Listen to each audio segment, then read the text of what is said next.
Welcome to will study point online classes. Student, यदि आप मेरे वीडियोस देख रहे हैं तो प्लीज़ लाइक करिए और सब्सक्राइब करिए।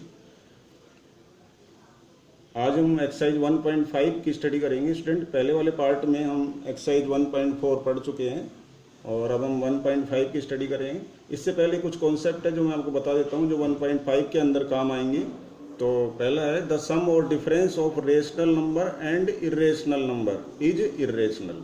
यानी कि आप दो नंबर लें, एक रेशनल हो और एक इरेशनल हो, उनको चाहे ऐड करें या चाहे सब्ट्रैक्ट करें, आंसर आपका इरेशनल आएगा। ये ध्यान रखें। मिक्सिंग, एक इरेशनल लें और एक रेशनल लें और उनको ऐड करें चाहे सब्ट्रैक्ट करें, आंसर आपका इरेशनल ही आएगा। ये देखिए, मैंने दो नंबर लिए हैं, इन दोनों को मैं ऐड करता हूँ तो ये ऐड हो ही नहीं सकते, तो फाइनल मैं इसको क्या बोलूँगा, इरेशनल बोलूँगा। ये एग्जाम्पल है। दूसरा एग्जाम्पल देख सकते हैं, ये रेशनल है, ये इरेशनल है। मैं इनको सब्ट्रैक्ट कर रहा हूँ तो मैं इसको फाइनल आंसर जो बोलूँगा वो इरेशनल बोलूँगा। ठीक है। आगे सेकंड है जो रूल है, द प्रोडक्ट और quotient of a non zero rational number with irrational number is also irrational. यानी कोई दो नंबर लें, उनको मल्टीप्लाई करें या डिवाइड करें। दो नंबर कैसे, एक इरेशनल और रेशनल। दोबारा से ध्यान रखें, मिक्सिंग, एक तो होना चाहिए रेशनल और दूसरा होना चाहिए इरेशनल, और दोनों जीरो नहीं होने चाहिए। नॉन जीरो नंबर लें दोनों, एक रेशनल और एक इरेशनल, उनको चाहे डिवाइड करें चाहे मल्टीप्लाई करें, आंसर फाइनल हमेशा ही इरेशनल आएगा। एग्जाम्पल देखते हैं। ये एग्जाम्पल देखिए आप, एक मैंने रेशनल लिया, ये रेशनल है, मल्टीप्लाई किया तो आंसर जो है वो इरेशनल है। ऐसे ही मैंने एक इरेशनल लिया, डिवाइड किया रेशनल से, आंसर मेरा क्या है, ये भी फाइनल जो आंसर है वो इरेशनल है। अब बात करते हैं तीसरे जो है रूल की। यदि हम ऐड करते हैं, सब्ट्रैक्ट करते हैं या मल्टीप्लाई करते हैं, डिवाइड करते हैं, लेकिन इस बार एक चेंज है, क्या, दोनों के दोनों इरेशनल लेने हैं आपको, मिक्सिंग नहीं करना है। दोनों यदि हम इरेशनल नंबर लेते हैं तो रिजल्ट तब ध्यान रखें कि आपका रेशनल भी आ सकता है और इरेशनल। लेकिन ऊपर के दो केस जो हमने पढ़े हैं, दो रूल, उसमें रिजल्ट हमेशा इरेशनल आता है। तो ये एग्जाम्पल देखते हैं। मैंने दो नंबर लिए, दोनों ही इरेशनल लिए हैं, एक ही टाइप के लेने हैं, दोनों इरेशनल। ध्यान रखें, यहाँ मिक्सिंग अलाउ नहीं है, रूल नंबर 3 में। तो आप जब दोनों इरेशनल लेते हैं तो दोनों देखिए कैंसिल हो जाते हैं और आंसर 0 आ जाता है। तो जो रिजल्ट आ रहा है वो आपका रेशनल आ रहा है। और हो सकता है कभी आप दोनों नंबर को ऐड करें, तो देखिए ऐड कर रहे हैं तो सपोज करिए x है, तो x और x कितना होता है, 2x। तो ये जो आंसर आया फाइनल, ये आप देख रहे हैं इरेशनल है। तो आप देखते हैं कभी यदि मैं दो नंबर लेता हूँ, दोनों ही रेशनल लेता हूँ, दोनों ही इरेशनल लेता हूँ, तो कभी तो आंसर रेशनल आता है और कभी इरेशनल आता है। यही मैंने यहाँ लिखा है, आंसर रेशनल भी आ सकता है, इरेशनल। लेकिन ध्यान रखें, फिर रिपीट कर रहा हूँ, दोनों ही नंबर आपको एक जैसे लेने, मिक्सिंग अलाउ नहीं है, तो आंसर आपका रेशनल भी आ सकता है और इरेशनल भी। आगे बात करते हैं। ये देखिए दो नंबर दोबारा लिए मैंने, ये इरेशनल नंबर है, ये भी इरेशनल है, दोनों को मैं मल्टीप्लाई कर रहा हूँ तो आंसर इस बार क्या आ रहा है, रेशनल। सही है, रेशनल भी आ सकता है। ये दो नंबर दोबारा देखिए, ये दोनों भी इरेशनल है, मैंने डिवाइड किया, आंसर रेशनल आ गया। 7√7 कैंसिल हो गए, 1/2 बच रहा है जो कि रेशनल है। अब हम √6 को √2 से डिवाइड करेंगे, तो वो हम डिवाइड करने के लिए इसको इजी फॉर्म में लिख रहे हैं, √2 इंटू √3। 6 को ऐसे लिख सकते हैं, √2 से √2 कैंसिल हो गया, √3 बचा, आंसर क्या आया, इरेशनल। तो कभी जो है डिवाइड करने पर आंसर रेशनल आता है, कभी डिवाइड करने पर इरेशनल आता है। यदि आप दोनों एक जैसे लेते हैं नंबर, यानी इरेशनल लेते हैं, इरेशनल, तो अगर आप इरेशनल नंबर लेते हैं तो हमेशा तो आंसर रेशनल या इरेशनल कोई सा भी आ सकता है। तो ये आपके कॉन्सेप्ट और रूल थे स्टूडेंट। अभी इनको काम मिलेंगे हम। एक्सरसाइज 1.5 क्वेश्चन नंबर 1 है। आपको जो है कुछ नंबर्स दिए हुए हैं, आपको बताना है उनका टाइप क्या है। देखिए 2 - √5 मैं ऊपर आपको बता चुका हूँ। ये नंबर जो है रेशनल और इरेशनल का जो डिफरेंस होता है वो हमेशा इरेशनल आता है, तो ये रेशनल हो गया। ये देखिए ऊपर हम देख चुके हैं इसी चीज़ को। ऐसे ही मैं जो है डिवाइड कर रहा हूँ, अब दोनों ही नंबर मेरे पास इरेशनल है, तो गारंटी आंसर जो है कोई भी आ सकता है।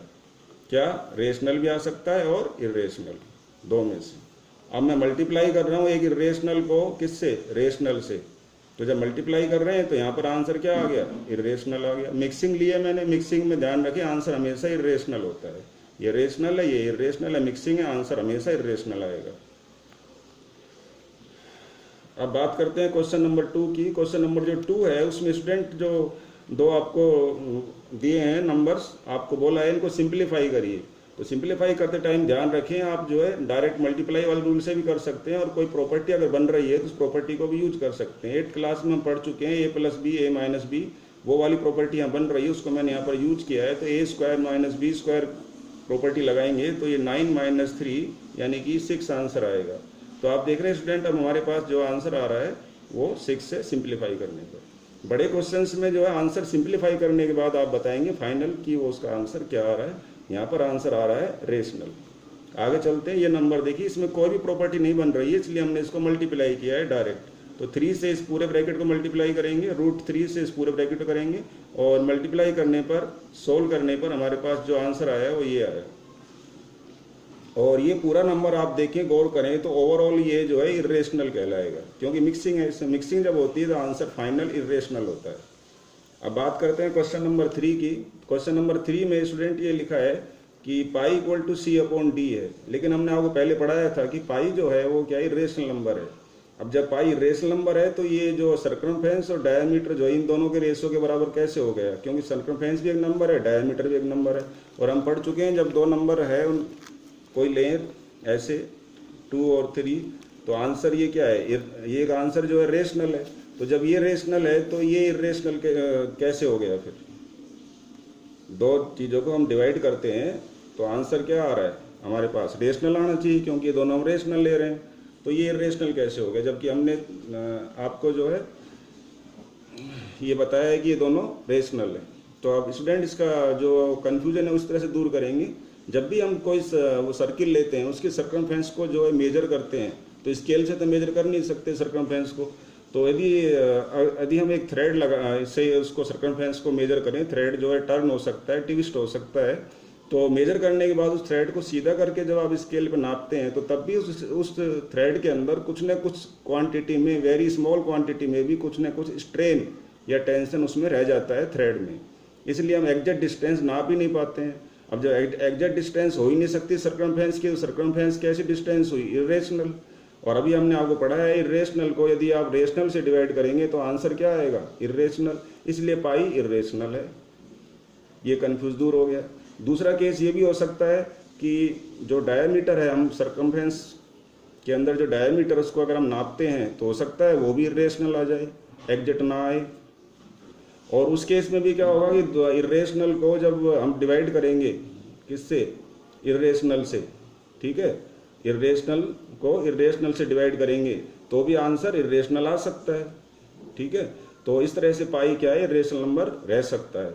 तो हमने लिखा है देयरफॉर, ये लिखा है we have no contradiction, pi equal to c/d है, since pi equal to c/d है, इसलिए हमारे पास कोई कॉन्ट्राडिक्शन नहीं है अबाउट इट। क्यों, क्योंकि आइदर या तो सर्कमफ्रेंस या डायमीटर, दो में से कोई एक या दोनों के दोनों इर्रेशनल हो सकते हैं, और हो सकते हैं तो आंसर क्या देंगे, वो इर्रेशनल देंगे। इसलिए पाई इर्रेशनल कहना ठीक है।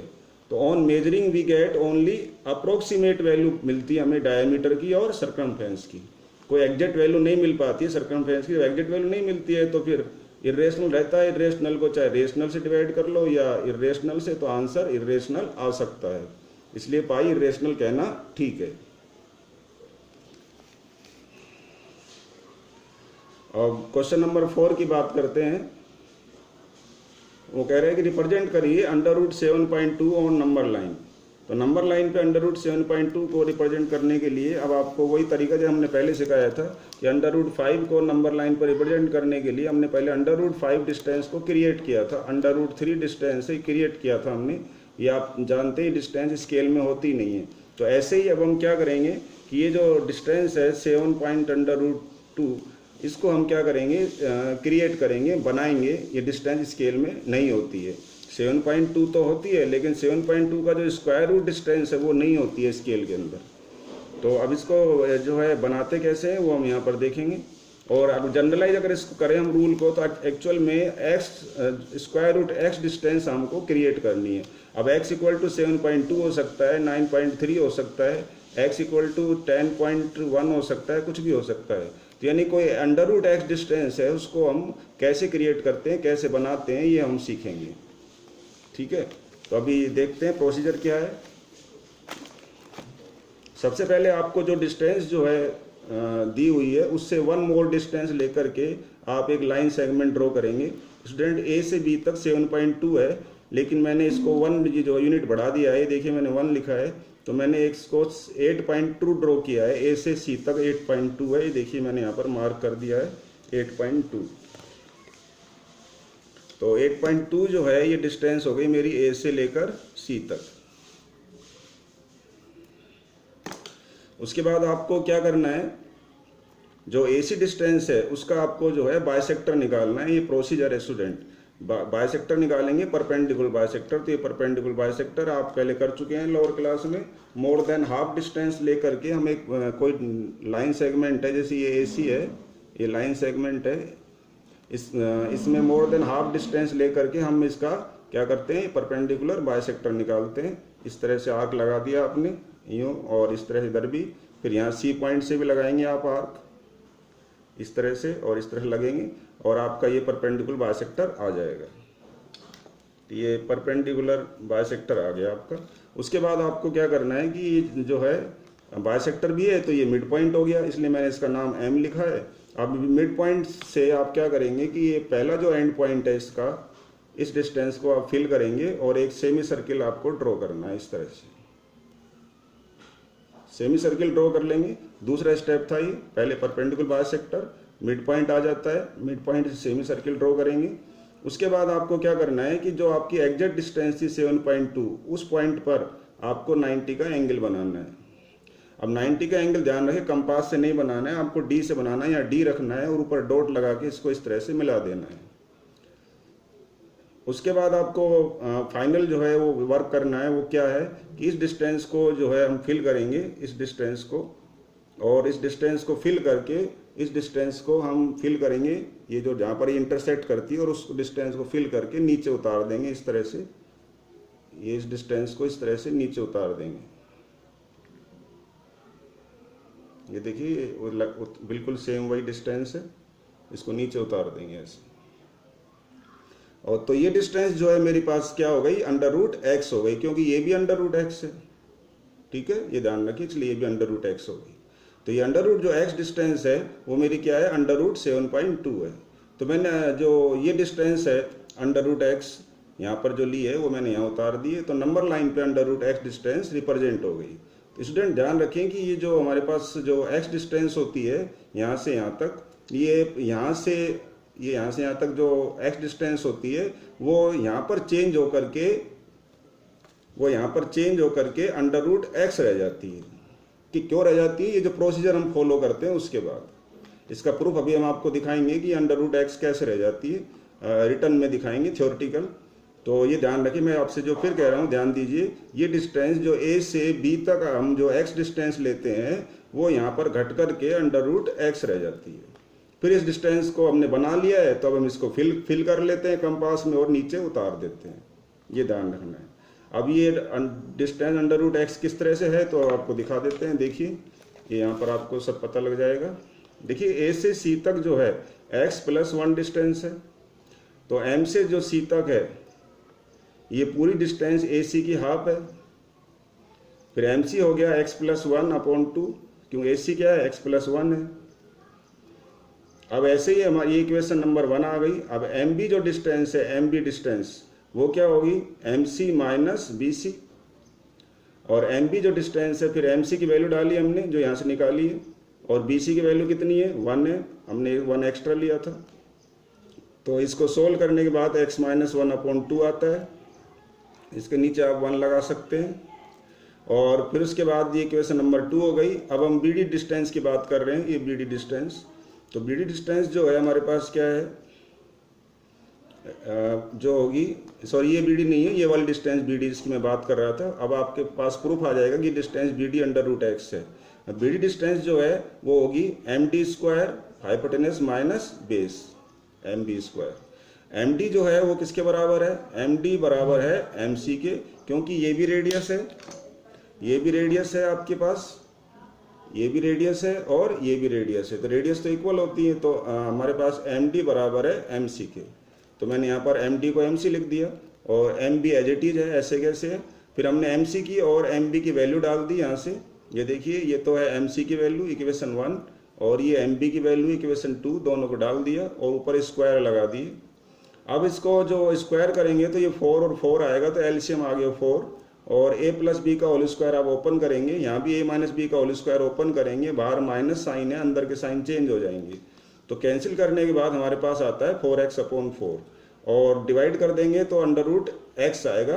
वैसे तो डिवाइड करने पर x आता है, लेकिन अंडर रूट क्यों लगाया, जब स्क्वायर हटेगा तो अंडर रूट आ जाएगा। इस तरह से जो b से d तक जो डिस्टेंस है वो अंडर रूट x आ गई। ये प्रूफ था स्टूडेंट, ये प्रूफ है। आप देख रहे हैं कि ये वास्तव में अंडर रूट x डिस्टेंस आती है। अब जब हम ये डिस्टेंस बना चुके हैं तो फिर इसको कंपास में फिल करके नीचे उतार देते हैं, और ये यहाँ से यहाँ तक हमने रिप्रेजेंट कर दिया है नंबर लाइन पे अंडर रूट x डिस्टेंस। अगर अंडर रूट x आपका 7.2 है तो 7.2 रिप्रेजेंट हो जाएगी, 9.3 है 9.3 हो जाएगी, जो भी होगी वो रिप्रेजेंट हो जाएगी। स्टूडेंट अब बात करते हैं क्वेश्चन नंबर 5 की। इसमें आपको बोला है कि जो रेशनलाइज द डिनोमिनेटर, आपको कुछ नंबर्स दिए हैं और ये बोला है कि उनके जो डिनोमिनेटर वाले पार्ट है उनको रेशनल बनाइए। तो देखिए ये नंबर है, इसका डिनोमिनेटर जो है रेशनल नहीं है, हम इसको रेशनल बनाएंगे। पहले हम रूल सीख चुके हैं, किसी इरेशनल को इरेशनल से मल्टीप्लाई करते हैं तो आंसर क्या आता है, रेशनल आता है। इसलिए हम क्या कर रहे हैं, इसको जो है इरेशनल नंबर 7 से मल्टीप्लाई कर रहे हैं। अब ये मैथ्स में नहीं है, हम यदि मल्टीप्लाई करेंगे किसी नंबर को तो उसको डिवाइड भी करना पड़ेगा, तो हमने यहाँ पर जो है डिवाइड कर दिया और मल्टीप्लाई कर दिया अंडर रूट 7 से। तो आपके पास जो नीचे वाला है अंडर इरेशनल इंटू इरेशनल क्या बन जाएगा, रेशनल बन जाएगा, 7 बन जाएगा। क्वेश्चन केवल इतना था कि डिनोमिनेटर को रेशनल बनाइए। तो आपको क्या करना है, किसी इरेशनल को उसी से मल्टीप्लाई करे तो वो रेशनल बन जाता है। क्वेश्चन नंबर 2 है, इसमें भी देखिए नीचे वाला जो पार्ट है डिनोमिनेटर वो इरेशनल है। अब आप जानते हो कि जो है जब तक अंडर रूट 7 का स्क्वायर नहीं बनेगा तो रेशनल नहीं आएगा, इसका भी स्क्वायर बनना चाहिए। तो हम a square minus B square structure बना करके ऐसा कर सकते हैं। तो a square minus B square बनाने के लिए हम क्या करेंगे, इस क्वेश्चन को जो है ये a माइनस बी फॉर्मेट है, इसको हम a प्लस बी फॉर्मेट से मल्टीप्लाई करेंगे, ऊपर और नीचे डिवाइड करेंगे इसी से। तो आपका जो नीचे वाला जो फॉर्मेट है a square minus B square बन जाएगा। उससे क्या होगा कि ये स्क्वायर रूट का जो साइन है, रूट का साइन है वो हट जाएगा और ये नंबर रेशनल बन गया। डिनोमिनेटर न्यूमरेटर रेशनल नहीं बनता है, कोई दिक्कत नहीं, उन्होंने केवल ये बोला है डिनोमिनेटर को रेशनल बनाइए, तो ये बन गया। सो स्टूडेंट आई होप आपको समझ आ गया होगा। Thank you.